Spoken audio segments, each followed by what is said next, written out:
Goeienaand, good evening, fellow South Africans from a Brisbane which is getting a bit cooler. It looks like we're starting to move into autumn, but that's completely off topic, so let's get back onto the topic. And attached I have a cracker of a video, and I have to thank Gareth for sending this to me. Thank you, Gareth. Here's a shout out to you, buddy. It's a Zimbabwean lady. And she's talking about the xenophobia going on in South Africa. And she gives a very, very enlightening perspective on what is happening in South Africa. And she points out, A, that Ramaphosa is a fake leader, B, that South Africa is going straight down the path of Zimbabwe, and C, that the reason that there are so many Zimbabweans in South Africa is because South Africa and the ANC have been supporting the fake governments of the ZANU-PF, who are not democratically elected. And she is saying that South Africa is going the same way. All right, here comes the video. Listen carefully, it's a cracker.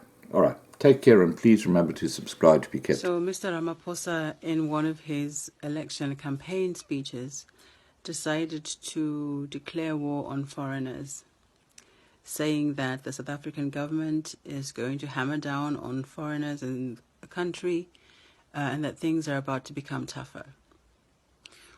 What Mr. Ramaphosa does not tell South Africans is that he and the ANC are part of the problem. They continue to prop up a ZANU-PF government in Zimbabwe by protecting them and pretending that the killings are not happening, that the raping of our children is not happening. Every time that the international community has wanted to come forward and intervene, it has been ANC that has stopped that from happening. ZANU-PF has not won elections since the 2000s, and we as Zimbabweans do not want ZANU-PF anymore. In 2008, ZANU-PF lost elections, and ANC sent Mbeki to say, no, Mugabe is not going anywhere. You need to be careful, South Africans, because one of these days you're going to end up just like Zimbabwe. These are fake leaders. All they are interested in doing is protecting their brotherhood of dictatorship so they can continue to loot and steal the resources of the country. They're using the same tactics on you as ZANU-PF uses on us Zimbabweans, divide and rule. We're not saying that Ramaphosa is responsible for what the government in Zimbabwe does. No.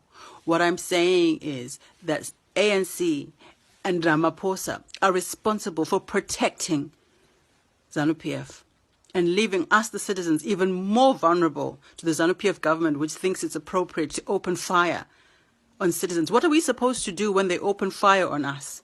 When we demonstrate and say, we don't want this government anymore? What are we supposed to do when the soldiers come and rape our children, sodomize our sons? What are we supposed to do? Ramaphosa, as far as he's concerned, decides to turn a blind eye and protects that. So for as long as we have no stability in Zimbabwe, unfortunately, you are going to have to continue to accommodate your Zimbabwean brothers and sisters. We will continue to come over the border because it's the closest and safest place we can go for safety and for employment. So be careful of these fake leaders, these hypocrites who will say what they need to say to be elected. But what are you electing? Who are they? And what kind of government would they